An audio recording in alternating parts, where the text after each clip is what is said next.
ನಮ್ಮ ಚಿಂತಾಮಣಿ ನ್ಯೂಸ್ ಕನ್ನಡಕ್ಕೆ ಸ್ವಾಗತ. ಗಂಗಾವತಿ ನಗರಸಭೆಗೆ ಆಶ್ರಯ ಸಮಿತಿಗೆ ಸರ್ಕಾರದಿಂದ 4 ಜನ ನಾಮನಿರ್ದೇಶಕರ ನೇಮಕ. ಗಂಗಾವತಿ ನಗರಸಭೆಗೆ ಮಾಜಿ ಸಚಿವರಾದ ಇಕ್ಬಾಲ್ ಅನ್ಸಾರಿ ಅವರ ಶಿಫಾರಸು ಮೇರೆಗೆ 4 ಜನ ನಾಮನಿರ್ದೇಶಕರಾಗಿ ಆಶಿಫ್ ಅಹಮದ್, ಪರಿಮಳಾಬಾಯಿ, ಸತೀಶ್ ನಾಯಕ್, ಉಮರ್ ಹುಸೇನ್ ಬಾಷಾರ್ ಅವರಿಗೆ ಪ್ರಮಾಣ ಪತ್ರ ನೀಡಿದರ ಜೊತೆಗೆ ಸಂವಿಧಾನಾತ್ಮಕವಾಗಿ ಪೌರಾಯುಕ್ತ ವಿರೂಪಾಕ್ಷ ಅವರು ಪ್ರಮಾಣ ವಚನವನ್ನು ಬೋಧಿಸಿದರು.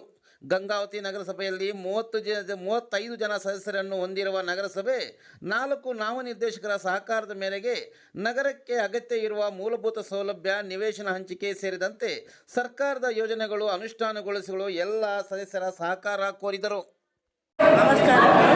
ಇಲ್ಲಿ ಸೇರಿರುವಂಥ ಅಕ್ಕ ತಂಗಿಯರಿಗೆ, ಅಣ್ಣ ತಮ್ಮಂದಿರಿಗೆ ಎಲ್ಲರಿಗೆ ನನ್ನ ನಮಸ್ಕಾರಗಳನ್ನು ಮಾಡುತ್ತಾ, ಹಾಗೂ ಈ ಸಮಿತಿ ಆಯ್ಕೆ ಮಾಡಿದಂಥ ನಮ್ಮ ಇಕ್ಬಾಲ್ ಸಾಬ್ ಅಣ್ಣನವರಿಗೂ ನನ್ನ ಧನ್ಯವಾದಗಳನ್ನು ತಿಳಿಸುತ್ತಾ, ಅವರು ಏನು ನಮ್ಮ ಮೇಲೆ ಭರವಸೆ ಇಟ್ಟುಕೊಂಡಿದ್ದಾರೆ ಅದು ನಾವು ಶಕ್ತಿಪೂರ್ವಕವಾಗಿ ಭರವಸೆ ಈಡೇರಿಸ್ತೀವಿ ಅಂತ ಬೇಡಿಕೊಳ್ಳುತ್ತೇನೆ. ಜೈ ಹಿಂದ್, ಜೈ ಕರ್ನಾಟಕ. ನಮಗೆಲ್ಲ ಇವತ್ತಿಂದು ಮಾಜಿ ಸಚಿವರಾದ ಶ್ರೀಮಾನ್ಯ ಇಕ್ಬಾಲ್ ಅನ್ಸಾರಿ ಸಾಹೇಬರ ಆದೇಶದ ಅವರ ಶಿಫಾರಸಿನ ಮೇರೆಗೆ ನಮಗೆ 4 ಜನರನ್ನು ಆಶ್ರಯ ಕಮಿಟಿಯ ಸದಸ್ಯರನ್ನಾಗಿ ಮಾಡಿದ್ದಾರೆ. ಅವರಿಗೆ ತುಂಬ ಧನ್ಯವಾದಗಳು. ಅವರು ನಮ್ಮ ಮೇಲೆ ನಂಬಿಕೆ ಇಟ್ಟಿದ್ದಾರೆ. ಆ ನಂಬಿಕೆಯಿಂದ ನಾವು ಪ್ರತಿ ಬಡವರಿಗೆ ಯಾರ್ಯಾರು ಗಂಗಾವತಿಯಲ್ಲಿ ಭಾಳ ತೊಂದರೆಗಳನ್ನೆಲ್ಲ ಜನತಾ ಮನೆ ಸರ್ಕಾರದಿಂದ ಬರುತ್ತದೆ, ಅದನ್ನು 100 ನಾವು ಅವರ ಜನರ ಹತ್ತ ಮುಟ್ಟಿಸೋ ಕೆಲಸ ಮಾಡ್ತೀವಿ. ಅದೇ ರೀತಿ ಶ್ರೀಮಾನ್ಯ ಮುಖ್ಯಮಂತ್ರಿಗಳಾದ ಸಿದ್ದರಾಮಯ್ಯ ಸಾಹೇಬರು ಅವರು ಸಹ ನಮಗೆ ಭಾಳ ಕರ್ನಾಟಕಕ್ಕೆ ತಲ ರಾಷ್ಟ್ರ ಮಟ್ಟದಲ್ಲಿ ನೋಡಿದಂಥ ಯೋಜನೆಗಳನ್ನು ಹಾಕಿದ್ದಾರೆ. Example bus free, current free, ಮತ್ತು ಅದೇ ರೀತಿ 2,000 ರೂಪಾಯಿ ಮಹಿಳೆಯರಿಗೆ ಹಾಕಿದ್ದಾರೆ. ಗೃಹಲಕ್ಷ್ಮಿ ಯೋಜನೆ ಮುಖಾಂತರ ಹೀಗೆ ಅನೇಕ ಯೋಜನೆಗಳನ್ನು ಹಾಕ್ತಾ ಇದ್ದಾರೆ.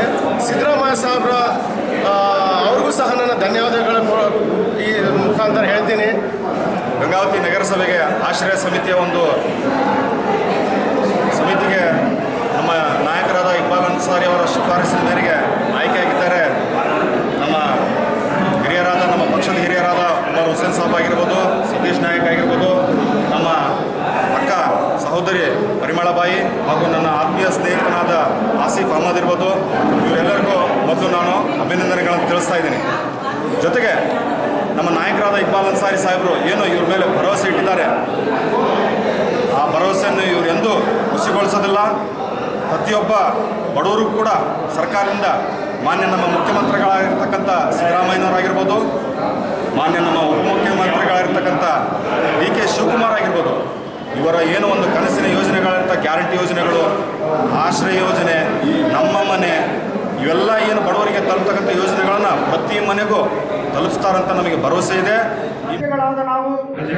ನಾವು ಭಾರತವನ್ನು ಸಾರ್ವಭೌಮ ಸಮಾಜವಾದಿ ಜಾತ್ಯತೀತ ಪ್ರಜಾಸತ್ತಾತ್ಮಕ ಗಣರಾಜ್ಯವನ್ನಾಗಿ ರೂಪಿಸುವುದಕ್ಕಾಗಿ ಭಾರತದ ಎಲ್ಲ ಪ್ರಜೆಗಳಿಗೆ ಸಾಮಾಜಿಕ, ಆರ್ಥಿಕ, ರಾಜಕೀಯ ನ್ಯಾಯವನ್ನು ವಿಚಾರ, ಅಭಿವ್ಯಕ್ತಿ, ನಂಬಿಕೆ, ಧರ್ಮ ಮತ್ತು ಉಪಾಸನತೆಯ ಸ್ವಾತಂತ್ರ್ಯವನ್ನು, ಸಮಾನತೆಯನ್ನು, ಸ್ಥಾನಮಾನ ಮತ್ತು ಅವಕಾಶಗಳ ಸಮತೆಯನ್ನು ದೊರೆಯುವಂತೆ ಮಾಡುವುದಕ್ಕಾಗಿ ವ್ಯಕ್ತಿ ಗೌರವ, ದೇಶದ ಏಕತೆ ಮತ್ತು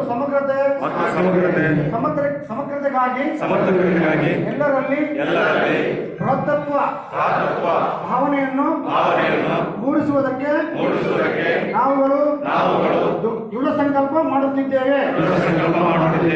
ಜೈ ಹಿಂದ್, ಜೈ ಕರ್ನಾಟಕ.